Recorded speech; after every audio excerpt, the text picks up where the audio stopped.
you for listening to episode 6 of the CP Physiques podcast. Today I am joined by Dr.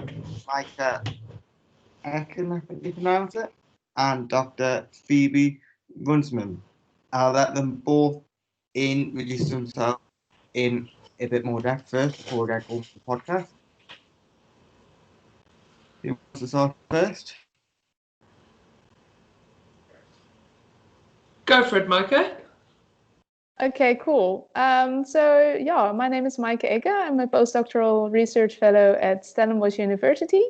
Did a lot of research on people with cerebral palsy, and I'm very happy to be here. Thank you, Johnny, so much for the invitation.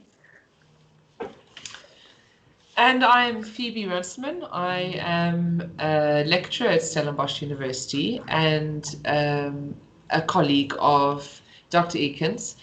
And yes, I've done quite a bit of the seminal work in athletes with cerebral palsy, and still I'm very interested in this topic and how we can help everyone who has cerebral palsy, not just athletes. Thank you very much for this introduction and for the invitation. Yeah, that's fine. So I think we'll start today with first any sort of the sort of main takeaways that you found from your research in terms of considerations for people with CP who are maybe interested in gaining a bit of strength or gaining a bit of muscle.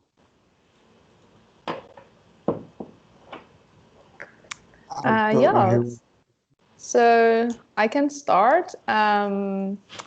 So what we did in our research, that was, from my side, mostly the research was performed in Amsterdam at the rehabilitation clinic in Amsterdam. And what we've mostly found there was we focused on how much strength individuals with cerebral palsy have, and how the difference is between the strength that they have and between cerebral palsy and typically developing, and how many repetitions they are able to perform at certain levels of strength. What we definitely found was that the maximal strength that people with cerebral palsy have is obviously, as you know, probably, Johnny, also it's much lower than typical developing individuals, and the strength that they can actually hold on to and the amount of repetitions that they can perform is much less at certain levels. So in that sense, strength is very important for people with cerebral palsy. Phoebe, I don't know if you can add to that. So thank you very much. I think what I can add to that is the idea that the earlier you start, the better your chances are. So some of our research with athletes, I'm sorry, I got cut off there a bit. I had to rejoin the call. I don't know if I missed this, but the studies we've done with athletes with cerebral palsy show that their strength parameters on their non-affected side, so on their side that isn't very affected by CP, can indeed match Olympic hockey players. And that's quite something to hear. You think, oh no, you must be joking. And actually the data show that these athletes, yes, they're athletes, but they're track and field athletes in South Africa, had the same strength, power results in their non-affected side to Olympic hockey players. And that was because all of these athletes had started training at a very young age, and their development had been more towards activity as opposed to away from activity. Yeah. So that's a big takeaway that I got from my research, is that the younger you start, the better your chances are of having a body even that's open to changing, a body that's able to change a bit more easily, that's able to be trainable. That starts at a very young age. Starts with how your parents introduce exercise into your life. Yeah, I think just to add to that, growing up as a child with CP, a lot of parents do try and get their children involved in some form of sport, some form of activity, etc., which I do think will sort of help as well, rather than wait until you sort of hit the 20s to then start to get involved in sport. Yes, so specifically, maybe Maaike can speak to this as well, but specifically in the last century, there was quite a movement towards, if your child has CP, you must limit their activity because they get fatigued easily, you know, in air quotes, they get fatigued easily. And this concept of fatigue in cerebral palsy is quite a difficult one to understand. But what has been shown is that restriction on activity of young kids is actually more damaging than it is good in the short term. So that fatigue, that exercise-related fatigue, means that you're working your muscles. You may need longer breaks, but it still means that your body is undergoing change and physiological change, and that's important for developing and becoming fit. So absolutely, you have to start as young as possible. Starting in your 20s is like any individual. You don't want to start exercise in your 20s. You want to start exercise as soon as you can walk. You want to be running, right? Or if you can't walk, you want to be pushing around vigorously. You want to do activities and be active and raise your heart rate. I mean, one thing that I've noticed myself would be, even when I didn't work as a PT, I worked in office, that if I was sitting down a lot, then if I'd get up to walk, I'd be less mobile. So you'd think that sitting down more would then make you more mobile, but that wasn't the case. No, that's never the case. Yeah, and I mean, what we know from the studies that actually strength training in people with cerebral palsy is quite new. It's relatively a new topic in research. And one of the topics is exactly what Phoebe says. It's the fatigue that comes in. And if people fatigue earlier, why would they then start exercising? But also, one of the things that they also thought back in the days was that strength training would increase spasticity. And that's also, it was very controversial to do strength training. So the first researchers or the first clinicians that actually said to them, okay, we're going to start doing strength training, where they were actually looked upon like they were mad. Like, you're going to increase the spasticity if you're also going to increase the strength. But that's luckily, like, over the years, and we now know better, strength training did absolutely not increase spasticity, and it only increased and improved their functionality.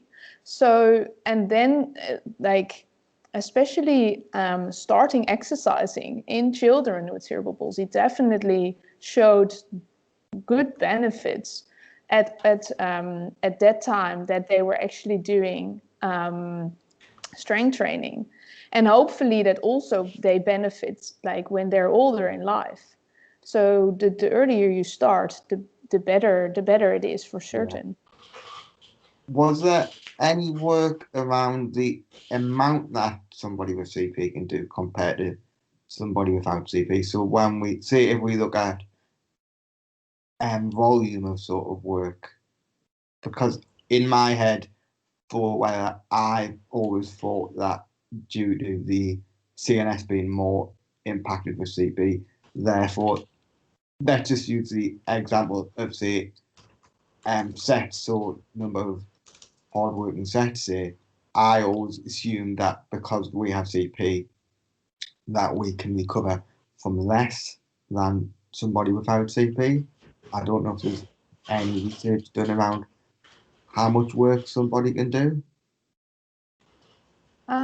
Well, the thing is, I think that it actually starts with what Phoebe says.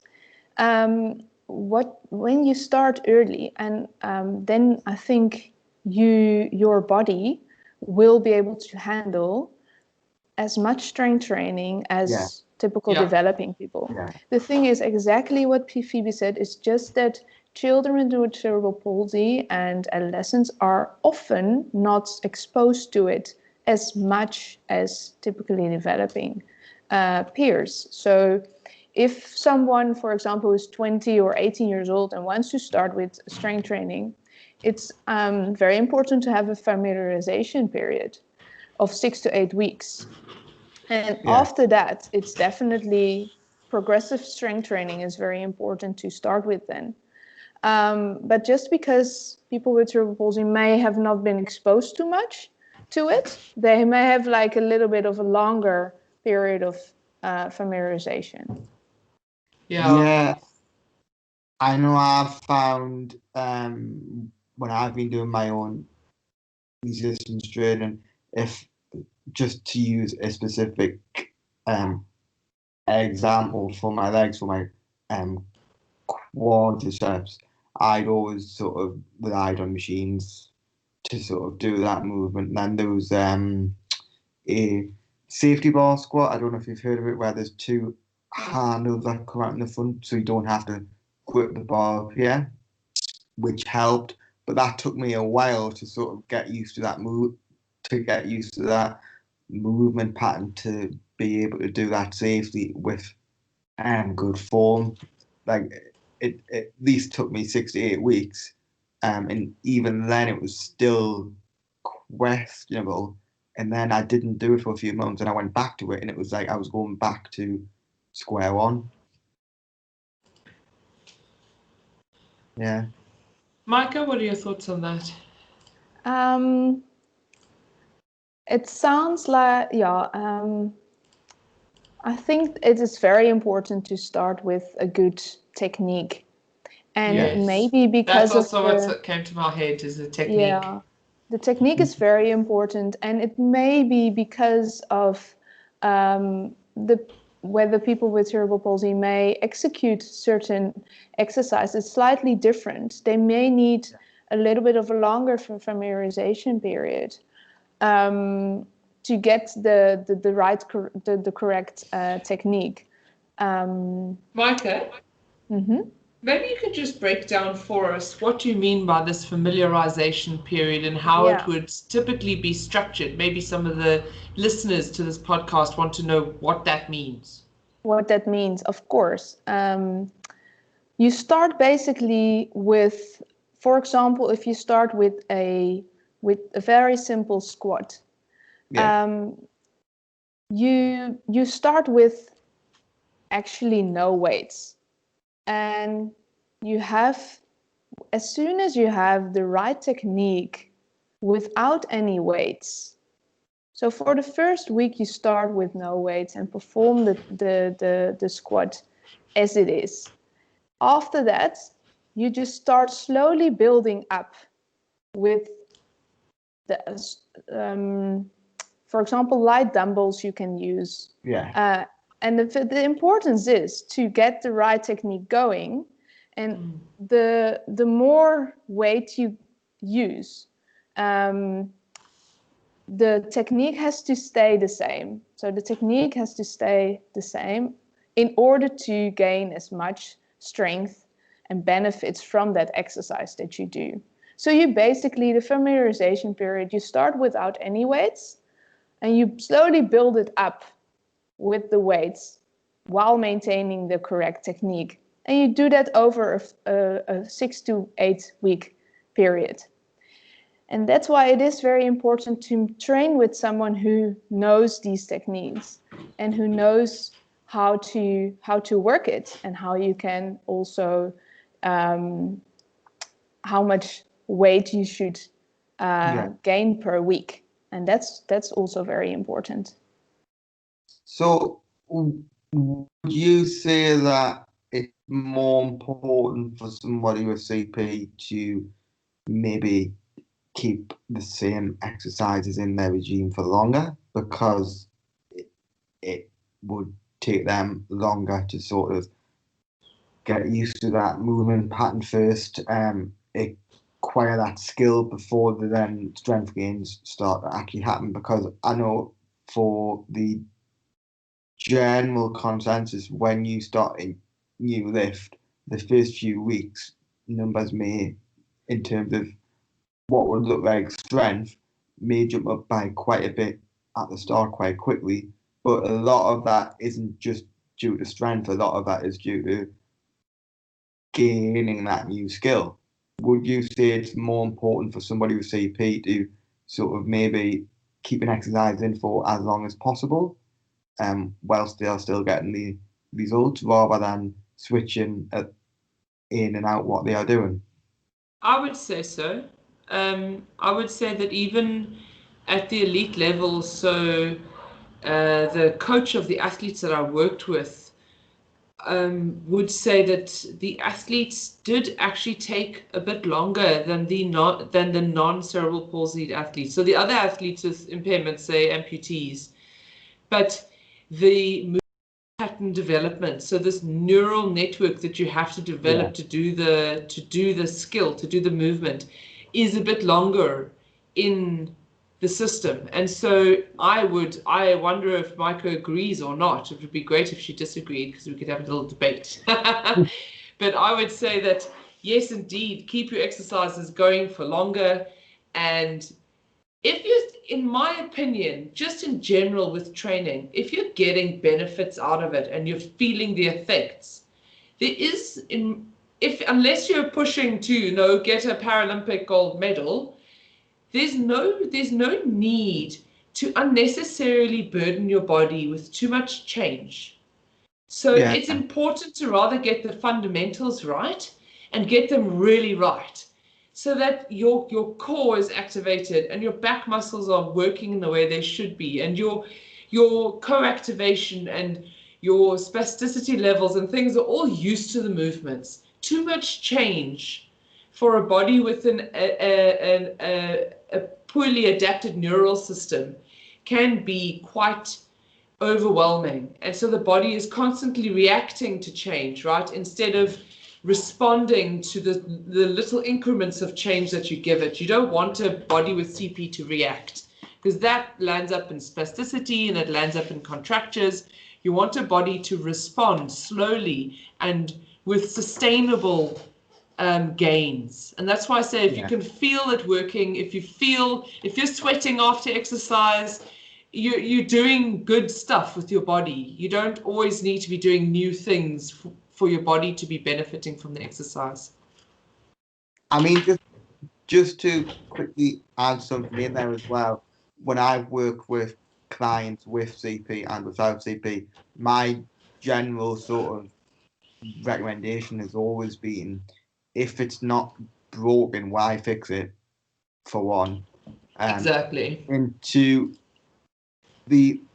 terms of the people who I look up to, in terms of the sport of physique, a lot of people literally do exactly the same program for 12 or 15 months, and they'll only change one thing at a time once it's not working, once they don't have that mind to muscle connection, things like that, rather than there's a lot of information out there that people with CP could maybe see and be misled that shock the body, changing things up every week is the best way to go, which in my opinion, from what I found, it's not.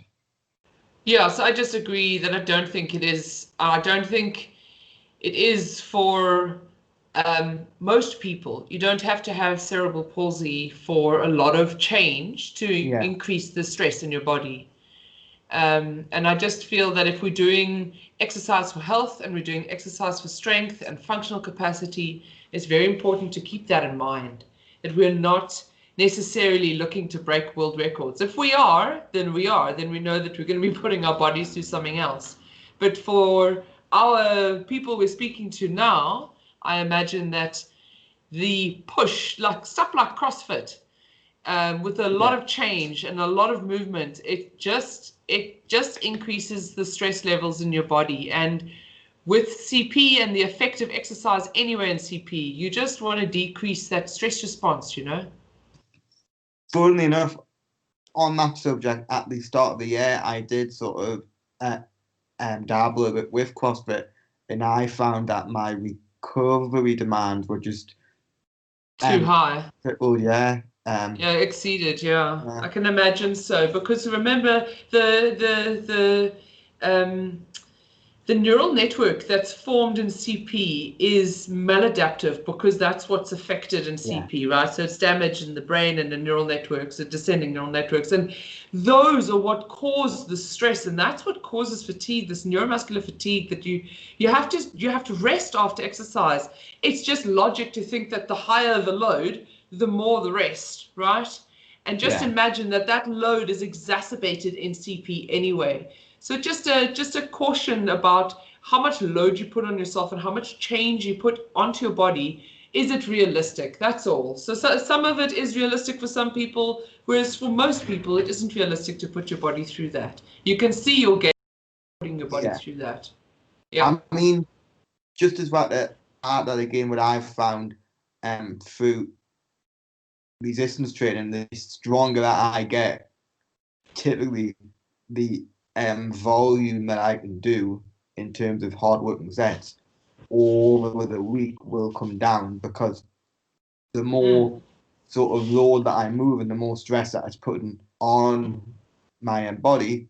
And when I train with maximal loads, my rest times between sets have to increase, because it just takes me longer to recover. It's almost like everyone has their own capacity, right? And once you've exceeded that capacity, you've exceeded that capacity. If you're doing shorter, more intense sets, you still have the same capacity. And what people don't realize, and it's often people who've been formerly untrained, who don't have a lot of exercise, almost memory, like exercise memory, is they think that to get fit is a quick process. And it really isn't. It really isn't. You don't have to have CP. It doesn't have to be disability specific. It's very hard to get fit. And in fact, the evidence for this is that what is it, Maaike? You lose in 6 weeks what you gain in 6 months. Yeah. So it is very difficult to get fit in the first place. And so I just want to encourage people to be realistic with this type of load, because there is a capacity, there's a ceiling that you hit. Absolutely. I absolutely agree. And the sad thing, what you always see if people want to get fit, just in general, is that they start out too quickly. And then they burn themselves out, and then they are discouraged to continue and to build it up. So that's why it's very important. And what you do see is in Amsterdam, I worked a lot with children. And what you do see is their strength training programs are not so necessarily on the building on the maximal capacity of what they can do, but they more do functional strength training. So there they are really trying to improve their daily life skills, basically, like walking, stair walking, and getting strong in those more general type of activities. Yeah. Whereas for our listeners today, maybe it's more beneficial to focus on getting their body stronger, because the body is fully developed and it can handle a lot. And that's actually what Phoebe has shown in her studies. The body, also the people with cerebral palsy, can handle a lot. It's just a very good build-up. If there's a good build-up, so much that you can gain. And that's why I'm so enthusiastic to be here on this podcast and to inform the people. Just start working, but take it slow, and definitely be enthusiastic about the training. It has to be a part of life, instead of like a period that they maybe want to. Yeah, a phase. No, it has to be part of their lifestyle. I think that's very important, and if that people can do that, that's fantastic. I mean, just to add that as well, I found, because I work in a commercial gym, and there's a lot of people obviously without CP as well, but the same applies across the board. When they first join the gym, they'll do 6 weight sessions a week, a typical bodybuilding program, when their goal is to just lose a little bit of weight. And I always say to someone who's brand new to resistance training, you can get a lot of results from doing next to nothing. Like in terms of volume, frequency, literally, for the general person, I think it's slightly different with CP, but for the general person, all you need to do is a push, a pull, and a squat movement 2 to 3 times a week, and you'll start to see some form of results. I think there was even research showing that there was people who walked up a hill on an incline who grew muscle in their legs, and they weren't even using weights. So that just shows how little you need to do to grow muscle. Absolutely. Yeah, absolutely. And I think it's also because people have not been exposed maybe so much to strength training. Then you see the build up, the build up in the first couple of weeks and months is quite big, which is beneficial and is good. It's important for those people to continue, and strength doesn't have to increase too much. It's just very good to maintain a certain level of activity, which definitely helps in daily life and building strength. Do you think if you were to look at if we were to look at two different people who were brand new in sort of strength training, resistance training, one person had CP, one person didn't, would there be a difference in terms of even from a brand new sort of going into the gym or going into using weights? Would there be a difference from what one person could do with CP and what one person without CP could do? Just because I worked with someone about 6 months back now with MCP, it was on an online basis. I think they were brand new to any resistance training, so we were doing a bit in their own home.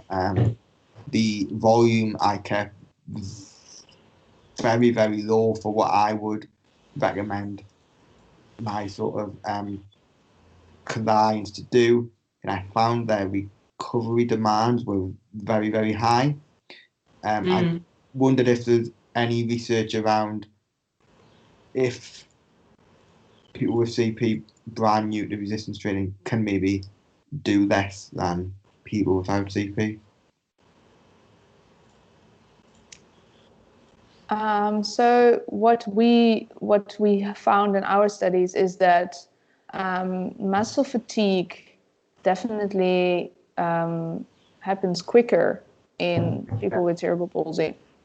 So while they are walking or doing a certain exercise, their muscles fatigue quicker than the non-CP peers. So in that sense, logically, you would also expect then the muscles to need a longer recovery. So if someone is not familiar with strength training at all, it would be very good to start with 1 or 2 times a week instead of starting with a 3 to 4 times a week. Definitely to build those neural networks that Phoebe was talking about. Yeah. So it's interesting, Johnny, that at the elite level, that relationship with fatigue is not the same. So the elite guys don't have such a hectic fatigue difference to able-bodied athletes because their muscles are trained. And I think that's the question here. And I think that's what Maaike is talking to, is that when, because you work mainly with adolescents, right, and children. So at that age, when they're new to exercise, it's a very different thing to when you are used to exercise and acclimatized to exercise and exercise-related fatigue. And I think Maaike's suggestion to start with this a few days a week is very clever. Yeah, I mean, the person I work with at the start could only commit to 2 days a week anyway. So you were talking about 12 sets per week of resistance training. So that had reduced to about 8 or 9 sets from what I can recall. But it was strange that after 1 or 2 weeks of reducing the volume, they felt like they could do more again.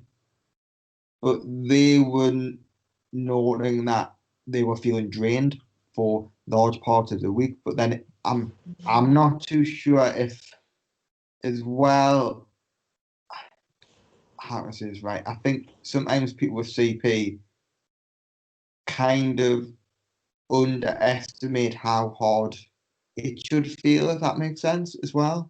So what I was about to say is that feeling of being able to do more, that's a normal feeling. Everyone feels that after reducing their load a bit. It's a very typical human reaction, it's a very typical bodily reaction to that. So yes, it is hard. Specifically, strength training is difficult, and people need to realize that it is difficult, and it's going to be sore, and it's going to be hard, and almost expect it, right? It makes it's not so scary. It's not so terrible. It's just some muscle soreness. But if you realize that it's going to come anyway, maybe you'd be a bit more prepared for it if you knew. Maybe this links back to what we discussed at the start as well, because this person was in their 30s, I think. So I don't think they'd done much exercise throughout their childhood as well. But then you can imagine that the body of your client has not been acclimatized to exercise their whole life, and then you suddenly start doing strength work.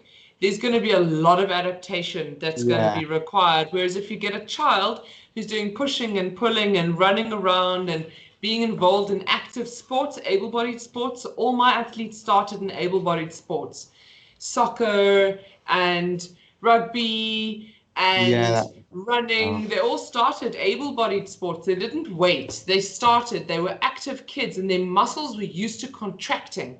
And so essentially those muscle fibers, those fibers, the smallest fibers, would be used to contracting against each other. Whereas if you've done no exercise and you get into your 30s, and then you're suddenly doing strength work where you've got a resistance against that muscle fiber moving as well, you can imagine how much your body resists that. And I think that would be normal for anyone, hey Maaike, if they were inactive until the age of 30. Yeah, but no, in CP that could be a bit worse with the contractures and the predisposition to stiffness. Yeah.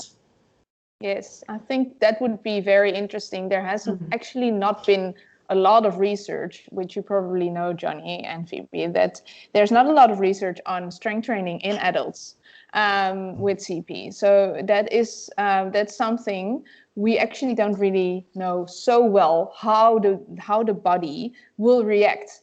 For example, someone who was very active or someone who was not active in their childhood. So it is therefore like for anyone, also for able-bodied people who have not been very active during their childhood, if they also start at 30 without any experience in strength training, they will also be very, very sore. Yeah, it's the same thing. Yes, exactly. And so they must also build it up slowly, because otherwise they will also be very disencouraged to continue their strength training. And even for us, if we start and doing a new exercise, incorporate that in our, we can be sore for half a week or maybe a week. So definitely we should all be aware of that. Yeah, just going back to what we discussed about before, keeping exercise in the program for a while. I know that's one thing that I've heard in the sort of mainstream physique world on podcasts and things like that, is that just by switching an exercise in, you'll get DOMs, but that doesn't really mean that it's going to mean that you're progressing. It's just because it's a new exercise, it's a new stimulus to the body. So if you're switching your program weekly, you'll feel sore. So it's easy to think that you're getting results because you feel sore, but that's not always the case. Yeah, certainly. No, definitely. So what we have seen in the children, that they develop a lot of strength with explosive strength training. So they they do in what Phoebe says, like running around and pulling things and pushing things and stuff like that. And you can build that strength up also very easily. There's been a lot of positive results in how these kids actually can function in daily life, and lots of improvement, which is very promising. That is different for someone who hasn't been exercising until the age of 20 or 30. That you can't start with explosive strength training in that sense. So that's why it's very good and very important to get to know exercises and stick with them when you are starting later, and slowly build up the strength. Yes, give your body a chance. Give your body a chance to get used to the exercise and feel what that normal load is, right? Because when you start exercise, even if I were to go now and go to the gym and start a strength training program, which I don't do a lot of strength work, I would suffer. I would suffer hectically for quite a while before I got strength fit and then realized what that good burn felt like. It takes a while to get to the good burn. It's quite a horrible burn until it's a nice good burn. Yeah. Yeah. No, certainly. And that's the same. I think that's the same for everyone. And that's why you like what they say, like, don't take a month, just take a long time, take months, maybe even a year to get into the routine of strength training, getting stronger and getting fit. Realistic goals. It's very important. I think this is quite an important topic as well at the time being, with due to all the restrictions with the coronaviruses. Yeah, people being more housebound. I know I'm in a lot of CP groups on social media, and there's a lot more people getting involved and sort of getting active who maybe haven't been as active through their childhood and through their adulthood as well. So yeah.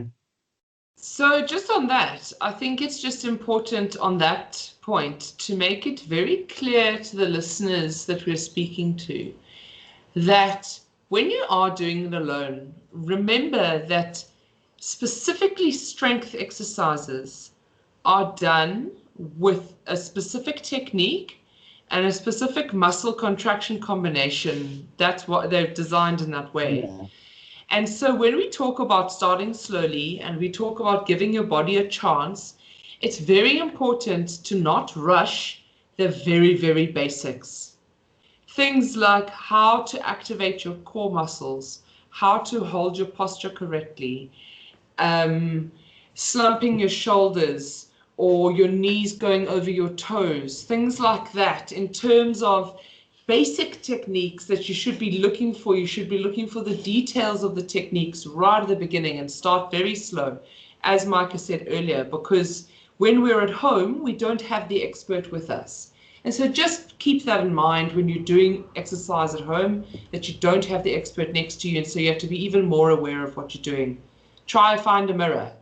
Yeah, what I found is when I first started doing resistance training more with my legs, because I played wheelchair basketball for 9 years, so I was going to the gym, but I didn't really do any work on my legs because I didn't really feel the need with me playing wheelchair basketball. That was why I was sort of doing resistance training. But when I started doing work on my legs, I found that my squat, I was coming up on my heel, on my weak side, because my left leg isn't as long as my right leg. And then I just using a bit of logic as well, I started standing on a plate on my weaker leg, and then I changed it to wearing one shoe just to keep it more consistent, because I was finding that if I was going to a different gym, different plates are sort of different sizes and it wasn't always consistent. And I found that through that I've got the best strength gains in my legs and the best muscle gains in my legs in the last 1 to 2 years by just being able to keep tension through the quadriceps when I do any squat movement, any leg press movement, and things like that. Yeah. Yeah, sounds very positive. And what I hear and what the story you've just told is your own individual awareness of how you can adapt the environment around you. Yeah. And it's important to know that it's okay to grab a plate if you've got a leg length discrepancy and you know that, and your heel's lifting and it's interfering with your whole body mechanics, right? So the strength that you create is passed through the joints via a series of fulcrums. Yeah. And that doesn't work well if you've got if the technique's off, if your heel's up. So I just love the fact that you're resourceful and you use what's around you to help you create the stability you need to continue in that test or that movement. Yeah. And that sounds very positive. Just to add that as well, I think it's for someone getting into the sort of strength training world, resistance training, it's quite easy to see an association of the squat, the bench press, and the deadlift as being three major important lifts. But in terms of, unless you're wanting to specifically do a competition where you're going to squat, bench press, and deadlift, it's not the be all and end all. You can do different lifts that use the same muscles. If you can't do it deadlift, you can do it in back extension. If you can't squat off a bar because you just haven't got a core that is strong enough, you can go onto a leg press. Likewise, bench press, you can use a machine. It's not sort of the be all and end all. So my understanding of that, so I'm also a biokineticist, and in South Africa that's a specialist in exercise rehabilitation. Yeah. And one of the groups of people that we work with are special populations, and physical impairments fall into that category. And what we are taught to prescribe to individuals with CP when they're starting exercise is to start with machines and what's called a closed chain exercise. Yeah. Maaike, you know about these closed chain, open chain exercises. Yeah. Basically, with an open chain exercise, I hope I got this right. I don't work clinically very much anymore, but with an open chain exercise, you've got a lot less stability in your joint, and so you require a lot more, and your joint undergoes a lot more stress in an open chain movement. So an open chain movement would be like a bench press, hey? Yeah. Yeah. Okay, so a closed chain movement for the listeners is something usually done on a machine where the range is controlled and all you have to do is exert the force by that specific muscle group. Yeah. So when you're starting exercise, it's actually important to not start on the free weight stuff. It's important to start with just getting your body to understand. Say, for example, a bicep curl. Take a basic bicep curl as an example. If you have no idea what to do or how to even hold your arm, your bicep curl with a free weight could be activating completely the wrong muscles. Yeah. But if you do it with a curling machine, at least your muscle gets used to doing your arm gets used to doing the basic movement before you get into your free weights.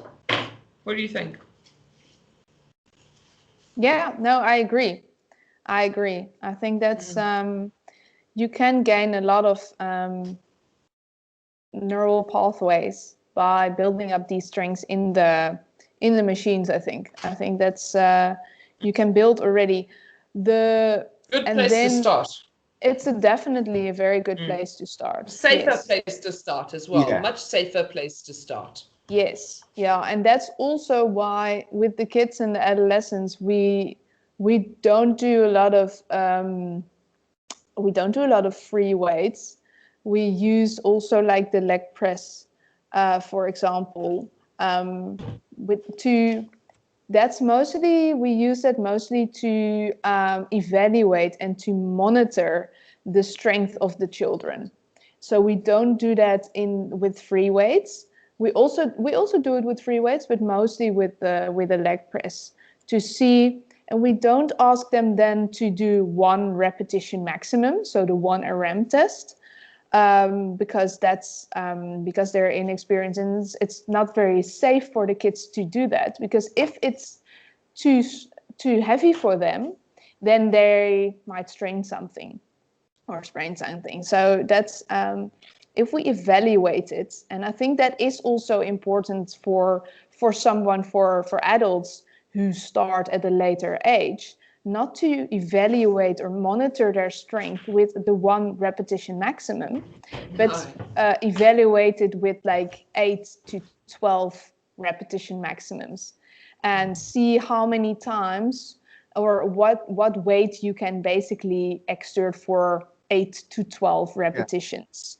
And if that is, for example, if you have been training for 2 weeks, a certain load on the leg curl or the leg press, then you can, and it's easy, and you feel like after 12 you can still increase, or you can still go on, then you can increase the weight again. So that's how, obviously, you know that, Johnny, how the progressive strength training works. That's interesting. I mean, just going back to the bench press as well, just to add in a bit of anecdote that I've found throughout my training. I've done a bit of strength training previously, rather like sort of more 1 to 3 reps in the past, and I found that my bench press, the performance can often increase by quite a bit, but in terms of hypertrophy as well, I find that free weight I don't get as much of a muscular connection, say on the bench press, compared to, say, if I used a Smith machine where I'm locked in, where the path of the bar is fixed. That's interesting. That's very interesting. I'm not. That would be interesting to find out, hey, Phoebe? It would, yes. And Phoebe, I remember that you also showed the different, basically the benefits of asymmetry in the athletes the Paralympic athletes that you have been testing, right? Yes. So what was interesting is that I've told you about that finding with the hockey players. And what was interesting is that everyone's so focused on the affected side of hemiplegic CP, right? Everyone's interested in the affected side. And usually from a rehabilitation or baseline standpoint, you train both legs at the same pace. That's how it says. So you train both legs at the weaker legs capacity. Yeah. So you always go at the weaker legs capacity, and essentially in individuals with CP, what that lands up resulting in is that both legs are weak, right? So if you're training at the pace of your bad leg, your weak leg, your good leg is going to be limited to that bad leg. Whereas with the athletes, their coaches are really, really very insightful, very clever woman, and she realized that if she trained them asymmetrically, she could get much more out of them, because in fact what they were now doing is they were training the one side of their body not towards impairment but towards able-bodiedness. So they were actually training towards function with their good side. So that's why we had the same findings between the para athletes and the hockey players, is because that good side had been trained to its maximal, not the max of the bad side, its own max, which, because it's less affected, is that much higher. So these athletes were very, very asymmetrical, in fact. And the hypertrophy gains were also very asymmetrical, which is not always not everyone wants that. Some people want to train for symmetry, but realize that if you want to work for function, if you want your body to perform at the best possible capacity that it can perform at, then you must train that good side to its own capacity. because what it lands up doing is it lands up affecting the whole body mechanics. Just to play devil's advocate here, Yeah. just something that I've heard, not as such specifically to CP, but the argument for doing more unilateral work to fix muscular imbalances, that if one side sort of becomes bigger than the other, it can then cause issues with the posture. Sorry, yeah. Well, of course, that's not even a devil's advocate thing. That's just the truth. Remember, the athletes that I'm dealing with are very well managed. They've got a whole team of people to look after them and deal with these issues.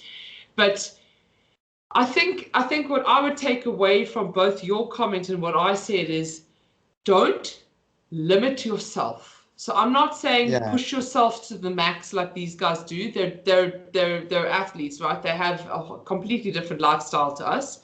Yeah. But don't be limited by what you think is your own limit, because your good side can do better than you think it can do.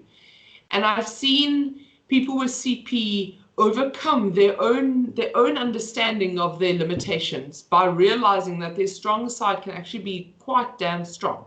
Excuse my language. That good side can be quite good.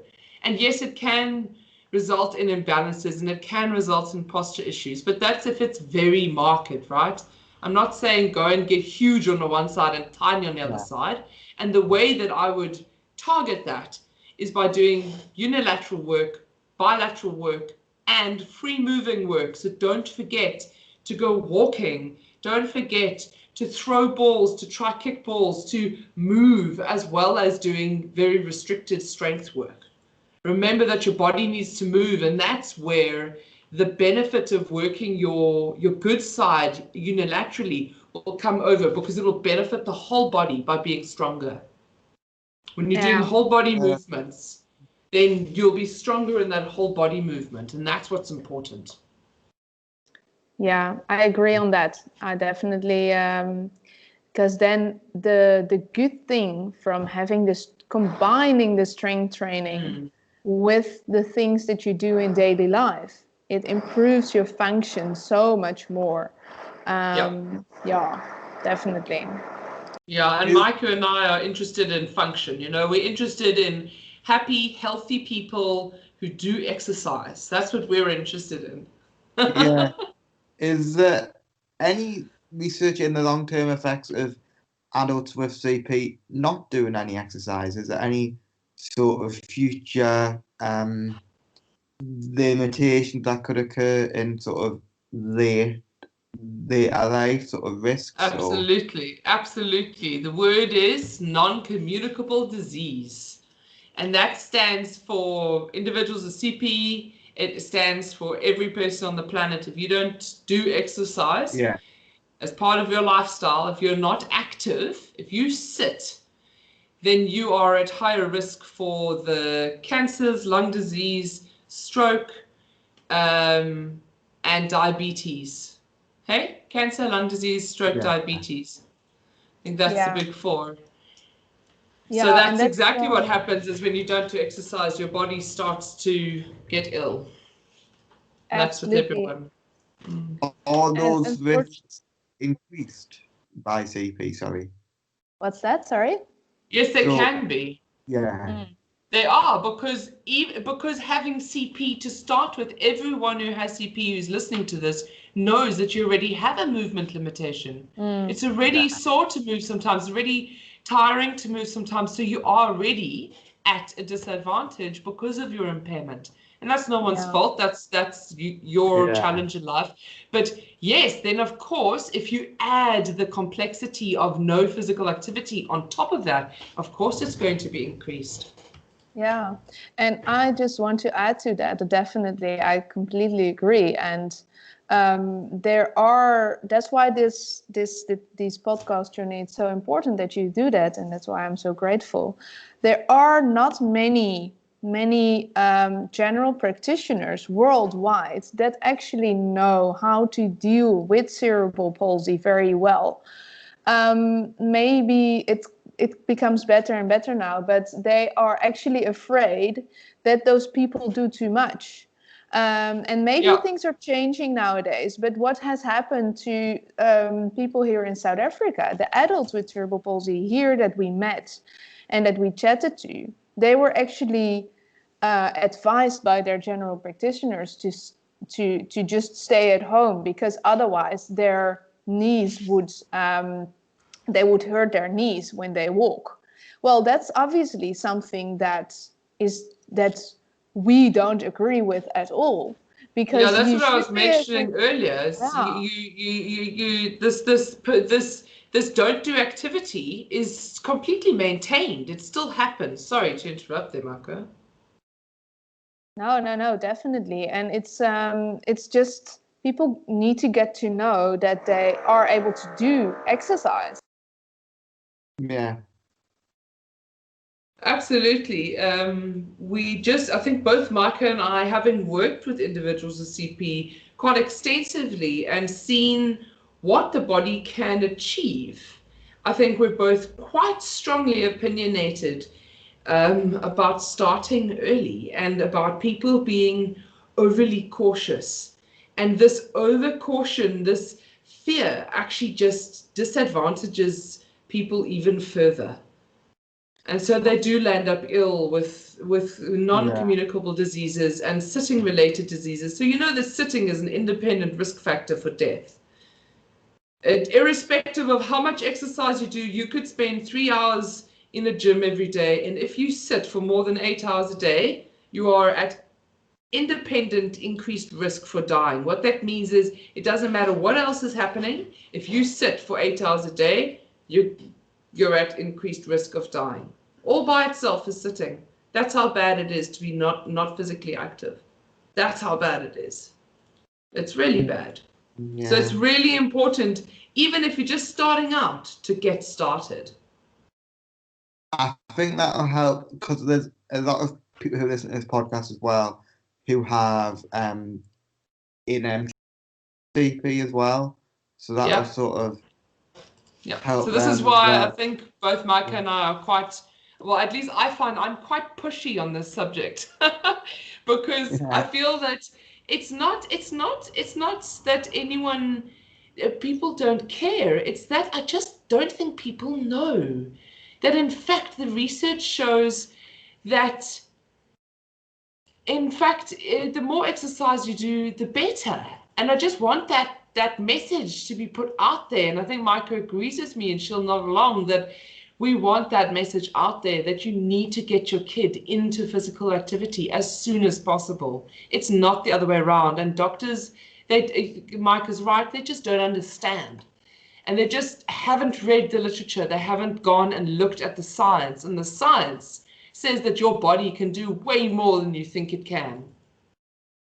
Yeah, I mean, what I found when I was sort of younger, I had a few operations, and the consultant that I seen was, I mean, he was quite good because he was more focused on trying to sort of improve my gait, improve my walking and things like that. But to the extent of how much he sort of knew about CP, I'm not so sure. Yeah. Sure. That's very interesting, and I think Maaike will agree that that's not uncommon. Unless it's a specialist in that condition, you find people are generally a bit ignorant, unfortunately. You need to go do your own research. We've got the internet at our fingertips now. Yeah, no, absolutely. Sometimes it can be seen as a bit of a project, as in sort of what they can do, if that makes sense. Yeah, I think you should ask your body, what can you do? And let your body respond. Let your body show you what it can do. Because I'm telling you now that a lot of these questions, a lot of these issues we've spoken of today is around physical confidence and around how people with CP have been told for years and years and years that their bodies can't do. Their bodies are different. And I just disagree with that. It makes me very emotional to hear that, because I haven't seen that. I've seen people work with their spasticity, work with their bad side to lead fully functional lives. And I don't think that, I just think you should get active. I think you should challenge your body, and I think you should work with it to get what you want. Why not? There's nothing stopping you. No, absolutely. And what they do, like there are a lot of treatments that are available, especially for children with cerebral palsy. And you know that, Johnny, probably. There are so much, for example, treatments that reduce the spasticity. And mostly they've been, they target the children because they think that the benefits that the kids can have throughout their lives is because they're still growing up and they can still gain a lot from those treatments. But in the long term, for example, Botox is one of the very common treatments that have been given to reduce spasticity. Actually, on the long term, they don't know whether because Botox is then often given, provided together with strength training, because actually only Botox is not helping. They have shown that many years ago already. So only Botox has never been given anymore. So they do Botox and strength training, and they have been doing studies where they do then where they compare those groups with the strength training only group. So those kids don't get Botox, and they actually see that both of those groups increase their strength a lot, and also similarly. So what the actual benefit then is from Botox, the added value of that is questionable. And that's also, it's very important, and that shows how much strength training can actually do, and how much the body can actually help itself in getting better. So I had Botox about 12 years ago in my left arm, so my affected arm, because it would tense up quite a lot. So the consensus for doing that was the aim of getting my arm to be more straight. Yeah. But then I think the effects of that were pretty short term. Once I did strength training back then, not with the knowledge that I have now, but I still did some form of strength training as well with that arm. Yeah. So often people think that they need a treatment to become better. Yeah. But if we would argue, maybe start with strength training, see how the benefits are. And if nothing really works, then start with and see what treatment can add. So what I was going to say before I lost my Skype has dropped me a couple times in the call, is that in fact exercise is medicine, and it's something that most people aren't even aware of. That exercise follows the same pathways, and it uses the same mechanisms as the drugs that we take to affect that change. And so what can often be gained in a drug can already be gained with exercise or things like diet. And it's just, I fully support Maaike saying, yeah, there are treatments, but think about the treatment as on the continuum and not something that's going to magically fix you, right? You want to have a lifestyle that's going to leave you strong and capable, and that's what's important. And exercise is very important, especially, and strength training in CP. Yeah. One thing that I found as well through doing strength training, I found where my weaknesses are, where I'm not so mobile. So, for instance, I found that my abductor in my hip flexor isn't as strong in my left side as my right side. So, without strength training, I would never have knew what not as such needs fixed, but what needs Attention, Yeah, Yeah, management. Yeah, Yeah. that's absolutely. great. That's great That's that you find that amazing. out. Yeah, absolutely. I completely agree. And the fact that people go to, yeah, just find out for themselves what is important to work on. That is very important. And unfortunately, the doctors can't say that yet. It's only the sports physicians that really know that sport is that exercise is medicine.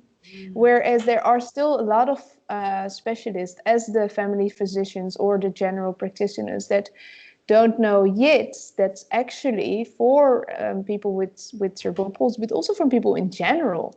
It is just so important to focus on exercise and healthy lifestyle, and that can, yeah, I think that's the bottom of the story. Yeah, that's been great. I think we'll wrap things up there as we're getting on for time now. But I if think we Maaike ended it perfectly there. That was such a great ending. a big thank you to both for coming on, and we'll It's a pleasure.